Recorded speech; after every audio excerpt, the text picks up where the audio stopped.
কালকে রাত্রে আমার বাড়ি থেকে হ্যাঁ আমার ঘরের থেকে গরু ঘর থেকে 2টা গরু লয়ে সেটা বাংলাদেশ লয়ে গেছে।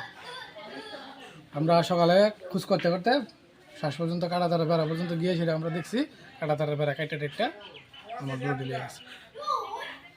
পুলিশে জানিয়েছেন? পুলিশে জানানো হয়েছে, পুলিশ আইছে, কমপ্লেন করছি। হ্যাঁ বিএসএফ ক্যাম্পে জানানো হয়েছে, তারা কইছে দেখব। এবং এটার লগে শুধু এইটা না, একটা বাংলাদেশ আর ইন্ডিয়ার একটা বিরাট বড় চেন। এই বর্ডার গুলচক্কর থেকে শুরু করে সেটা এদিকে নারায়ণপুর পর্যন্ত, বাংলাদেশের আখাউড়া থেকে সিঙ্গারবিল পর্যন্ত একটা চেন এই দেশের মধ্যে একটা কাজ করে, বিরাট বড় একটা নেটওয়ার্ক। এই নেটওয়ার্কের মধ্যে লোক জড়িত আছে এই ঘটনার পিছনে।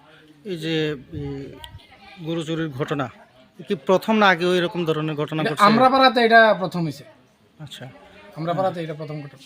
কি মনে হয় কি কারণে এই গরুগুলো চুরি করা হইতে পারে? এই তো স্যার, আমরা তো ব্ল্যাকারের বিরুদ্ধে আমরা প্রতিবাদ করি। যারা দিনের বেলা রাত্রেবেলা আমরা এদিকে ব্ল্যাক করে, হ্যাঁ অবৈধ প্রচার করে, অবৈধ ব্যবসা করে, তার বিরুদ্ধে যখন আওয়াজ তুলি তখন তারা আমরা ব্যক্তিগতভাবে হামলা করার, ক্ষতি করার চেষ্টা করে, এবং আমার বহুতবার করা হয়েছে।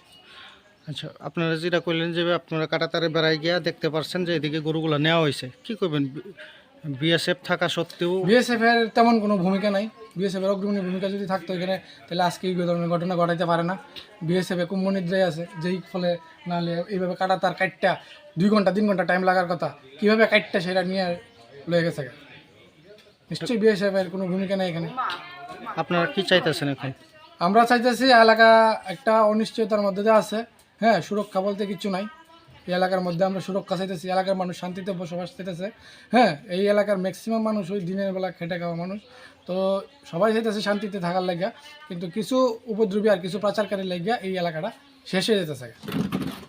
পুলিশের ভূমিকা কি? পুলিশের ভূমিকা, পুলিশ আইলো, কমপ্লেন তো লেখে নিল, এখন পুলিশ তো তারা আমি তেমন কিছু বুঝতেছি না।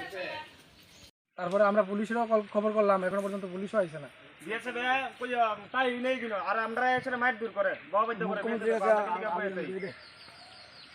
মুখ্যমন্ত্রীর কাছে আমরা এটি একটা আবেদন যে আমরা এই এলাকাটা বিশেষ করে যাতে নজর দেয়, এবং আমাদের এই এলাকাটা অবৈধ ব্যবসা, ব্ল্যাক ব্যবসার মধ্যে যে জড়িত হয়ে গেছে এতভাবে, হ্যাঁ এই ব্যবসাটা থেকে এই এলাকাটা প্রতিদিন 100 থেকে 150 লোক এই বাংলাদেশ থেকে হ্যাঁ চুরিবত, অথচ যে বাড়ি চুরিছে তার বাড়ি থেকে ঠিক মনে করেন 500 মিটার দূরে তো না বিএসএফ ক্যাম্প, এবং 100 মিটার দূরেই তো না ওপি আছে, বিএসএফ এর ওপি আছে। তারপরে কি করে চুরিও, এবং তারা কইতে না।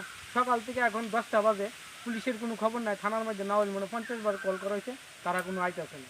এবং এলাকার যে ব্ল্যাকাররা আছে, তারা 2 নম্বরে কাজ করতেছে। তারা ব্ল্যাক তো করতেছে, পাশাপাশি ওখানে প্রচুর পরিমাণে লুক উড়াইতেছে, প্রচুর পরিমাণে লুক উঠতেছে, ডেলি 100-150 লুক উঠতেছে। বিএসএফের কোনো খবর নাই এবং পুলিশের কোনো খবর নাই, এইভাবে চলছে। মনোজমনিরা আজকে যে কি আছে না আছে, কি ভালো দিনে আছে না খারাপ দিন আছে, এটা মানুষ বুঝতে পারতেছে না। মানুষ একটা এলাকার মানুষ একটা আতঙ্কের মধ্যে আছে। এখানের বেশিরভাগ মানুষ হচ্ছে শ্রমজীবী, সকালবেলা কাজ করতে যায়, সন্ধ্যার সময় আয়ে হয়তো কৃষিকাজে ব্যস্ত। তার আর কি সম্ভব রাত্রেবেলা জায়গা থেকে সারা রাত পাহারা দেওয়া? এটা তো গ্রামবাসী, এটা তো বিএসএফ আছে বা প্রশাসন আছে, তারাই দেখতে পারে। তো মানুষ কি করে আজকে শান্তিতে থাকবো? 1 নম্বর ওয়ার্ড রংকামুরা 1 নম্বর ওয়ার্ড, এটা Palpara. Subscribe to Tripura Info and press the bell icon so that you never miss any latest updates and news on Tripura.